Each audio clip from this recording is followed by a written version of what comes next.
우리 인체는 정이 있고 뭐가 있다고 그랬어? 신. 삼보의 한마디로 삼보. 삼보는 세 가지 보물이라는 거죠. 불교에서는 삼보가 누굽니까? 불, 법승이죠. 세 가지 보물. 인체도 세 가지 보물이 있다고. 정기신. 어느 곳에 여러분들이 관심을 두느냐에 따라서 차원이 분리가 되는 거예요. 여러분 어디다 중심을 두고 사나요? 정에 중점을 두고 있나요? 기에 중점을 두고 있나요?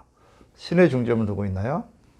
딱딱 구분되질 않겠지만 어느 정도 믹서가 되겠지만 지배적인 거는 정에 관심이 있는 분들 있죠. 이거는 오로지 몸이죠, 몸.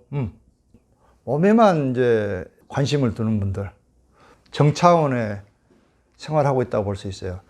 오로지 운동, 걷는 거, 마라톤, 헬스 트레이너, 뭐 이런 거 있잖아요. 그 다음에 기는 뭐예요, 기? 이제 기공. 기를 단련시키기 위해서는 기공을 해야 돼, 기공. 정을 단련시키기 위해서는 이제 운동. 보통 일반적으로 근육 단련이죠, 근육. 여기에 중점을 두신 분들은 보통 이제 운동을 하되 근육을 단련시키기 위해서 하는 경우가 많죠. 기는 몸속에 있는 12경락이 있다고 그랬죠. 12경락 막힌 걸 다 뚫어주고 우주에서 또 에너지를 받아가지고 또 세포에 공급도 해주고 그런 차원의 기차원의 운동, 일종의 기차원의 수행, 이게 이제 기공이라고 그래요. 기를 공부한다 이런 뜻이죠. 기. 그리고 이거는 이제 동공과 정공이 있어요. 동공은 움직이면서 하는 수행법. 뭐 태극권이라든가 뭐 이런 거 있죠. 뭐 해탈기공도 일종의 동공에 속하겠죠. 움직이면서 하니까. 정공은 축기법이라든가 우리 하고 있잖아요. 축기법. 움직이지 않고 이렇게 명상이라도 호흡을 통해서 하는 거 있잖아요. 축기법. 그래서 기공단체의 기공수행법은 한 2,000 내지 3,000개가 넘어요, 사실은. 다양하게 있단 말이지, 지구상에. 특히 중국계가 많이 발달돼 있어. 중국은 뭐 인구도 많으니까 뭐 2,000개 정도 정파가 있다고 그래요. 한국도 만만치 않아요. 한 1,000여 개 정도 수행법이 있다고. 이거는 이제 기를 순환시켜준, 이제 동양에만 있는 건 좀 특이하죠, 이게. 동양은 기문화 중심이잖아요, 원래.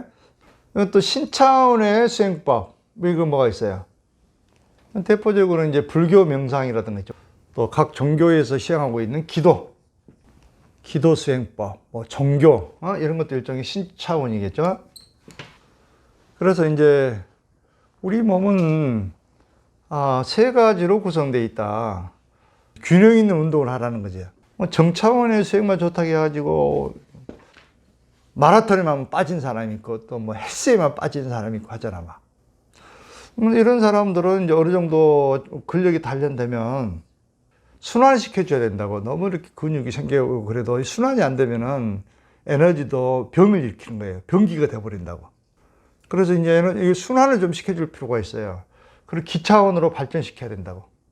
그 다음에 이제 기순환이 어느 정도 되면 이제 마음 안정. 이게는 이제 신차원은 뭐냐면 신경 차원의 운동법이라고 보면 돼요. 신경을 이완시켜주고 신경의 문제를 해결해주는 수행법이 신차원이다, 이렇게 생각하시면 된다고. 왜 신경은 마음과 직결되어 있잖아요. 우리 생각이 신경을 굳게 만들고 긴장시킨다는 거지. 그리고 이 세 종류에 대해서 여러분들이 균형 있는 운동을 좀 해라, 수행을. 특히 현대인들은 이제 이 신과 기가 많이 고갈되잖아. 정적인 노동 많이 하기 때문에 운동이 부족하잖아요. 그래서 정차원 운동을 좀 강화할 필요가 있어요. 집에서도 어떻게 하면 효과적으로 정차원의 수행을 할 수 있는 게 뭐가 있을까요? 여러분들 하고 있는 게 뭐가 좀 좋아요? 해탈기구는 이거라고 그랬잖아, 기. 이렇게 보니까 이제 어떤 그 유명한 건강 뭐 전문가가 이제 두 가지만 하면은 근육을 기르고 건강을 유지하는데 손색이 없다, 이렇게 주장하는 게 있더라고. 그게 뭐냐면 첫 번째가 스쿼트라고 들어봤나요? 들어봤어요? 이게 뭐예요? 스쿼트. 뭐 스쿼트라는 거 많이 들어봤죠. 이게 이제 뭐냐면 영어로 스쿼트인데 쪼그렸다 일어난다. 그냥 쪼그렸다가 일어나는 거. 이게 이제 스쿼트라는 운동이에요. 보통 이제 이게 헬스 트레이너가 원래 발전시키는 거거든요. 헬스 그 도구를 등에 딱 떼고 이렇게 앉았다 일어섰다. 이걸 여기에서 나왔는데 도구 없이 그냥 쪼그렸다 일어섰다 쪼그렸다 일어섰다. 이걸 반복하는 게 스쿼트라고. 이거 보니까 하루에 한 5분 정도씩만 해보세요. 아침에 하든가 뭐 수시로. 이거 할 때는 주의사항은 발을 어깨 넓이 정도보다 약간 더 벌리라고. 그 우리가 참장공 자세 있잖아. 참장공 자세에서 발을 우리 그 일반적인 스쿼트는 발을 이렇게 약간 벌리라고 되어 있어. 벌리라고 이렇게. 근데 우리 기공에서는 이 벌리는 걸 아주 싫어한다고. 왜 그러냐면 헤엄이 다쳐버리기 때문에 기가 소통이 안 돼 버려요. 그래서 이걸 발을 반드시 약간 일직선 상에서 약간 오므는 게 좋아요. 안쪽으로. 그래 헤엄이 열린다고. 이게 좀 차이점이 있다고. 우리 기공 수행하고는 약간 오므린 상도. 이렇게 발이 그러니까 이렇게 되는 거예요. 일반 스쿼트는 옆으로 이렇게 나가잖아, 발이. 근데 그러지 말고 이렇게 일직선에서 약간만 안쪽으로, 약간만. 참장공 자세라고 우리가. 이 상태로 어깨 넓이 약간 넓게 이렇게 쓰란 말이 서가지고 무릎을 그냥 일직선에서 호흡을 마시면서 딱 약간 쪼그리고 내쉬면서 일어나고 호흡을 이렇게 단전에 힘을 딱 주면서 이게 스쿼트라고. 그래서 이제 이걸 별도로 시간 내려고 하지 말고 이것도 양치질 할 때 하시라. 양치질 할 때 있잖아요. 양치질 하면서 참장 자세를 딱 짜고 앉았다 일어섰다 앉았다 일어섰다 이렇게 한번 해보시라고. 그럼 양치질 보통 몇 분 정도 하나요? 보통은 3 내지 5분 정도 하죠. 이 정도면 충분한 것 같은데 보니까. 그럼 치아도 건강해지고 그렇잖아요. 그냥 치아 막 1분 이내 하려고 하지 말고 꼼꼼하게 하면서 5분 정도 딱 앉았다 일어섰다 하면서 이렇게 쫙 스쿼트 운동하면서 양치질 해보시라고. 그럼 별도로 시간을 안 내도 돼. 별도로. 그럼 하루에 몇 분 정도 할 수 있나요? 15분 정도 할 수 있잖아. 15분. 아침, 점심, 저녁. 이게 아주 좋아. 도움이 돼. 특히 그 허벅지 근육 있잖아. 허벅지 근육 단련에 아주 도움이 된다고. 요즘에 뭐 시간도 없고 하니까 여러분들 틈틈이 어떻게 하면 이런 접목해 갖고 할 수 있는 거, 일하면서 수용할 수 있는 거, 이거를 이제 연구를 해야 되는데 양치질 하면서 하는 게 참 좋겠다. 네, 나도 한번 이걸 좀 시간 없고 할 때는 이걸 한다고. 양치질 하면서. 그러면은 아주 그 근육도 이제 단련이 되고 또 힘도 생기고 운동 부족을 해소할 수 있어요. 이거하고 또 하나는 뭐냐면은 플랭크라고 들어봤나? 플랭크? 그냥 엎드렸다 일어서기. 이렇게 우리가 뭐라고 하나요? 팔굽혀펴기라고 하나요? 플랭크. 이것도 뭐 자기 전이라든가 틈틈이 시간 될 때 한 번씩 해보시라고. 푸시업을 해보시라고. 푸시업이라고 하죠, 이게 일종의.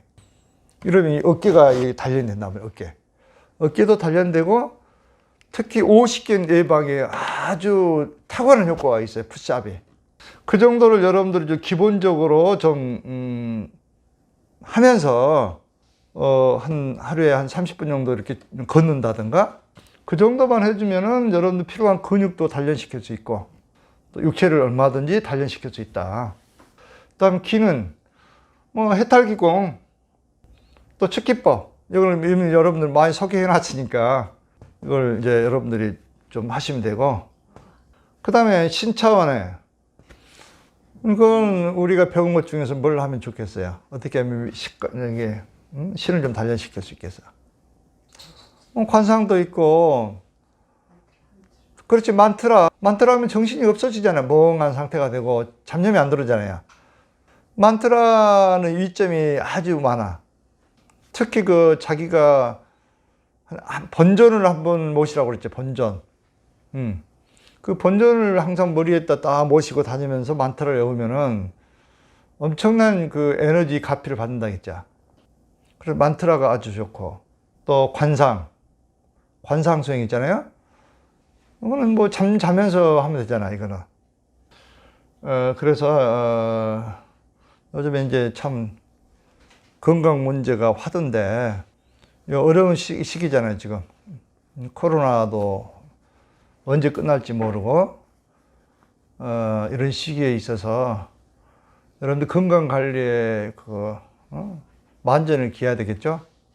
뭐 건강을 잃어버리면 다 잃어버린 거니까. 그래서 얼마든지 바쁜 일과성에서도 여러분들이 건강을 잃지 않고 할 수 있는 방법들이 얼마든지 많이 있다. 효과적으로. 뭐든지 좀 효율적으로 해야 되는 거예요. 예를 들어서 그 마라톤 같은 게 있죠. 마라톤도 뭐 나쁜 건 아니에요. 마라톤도 여러분들 유산소로 봅니까? 무산소 운동으로 봅니까? 대부분 유산소로 알고 있죠. 유산소 운동은 산소가 충분한 상태에서 운동하는 게 유산소예요.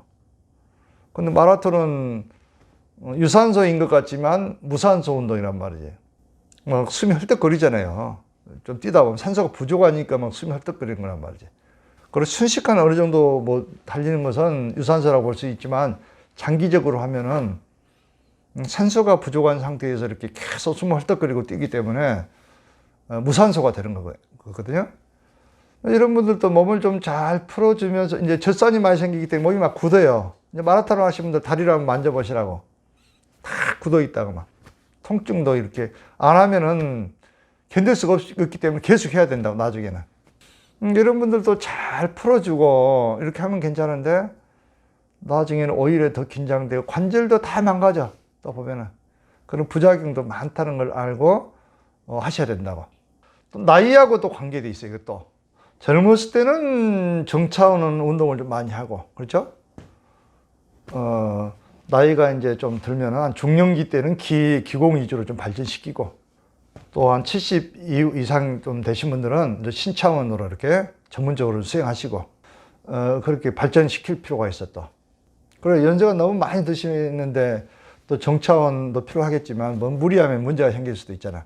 젊은 사람들은 또 활발하게 움직이고 이걸 좋아하잖아요. 그런데 명상만 하러 가면 안 되잖아. 이게 잘 안 맞아요. 나이에 따라서 적절하게 균형을 맞출 필요가 있다.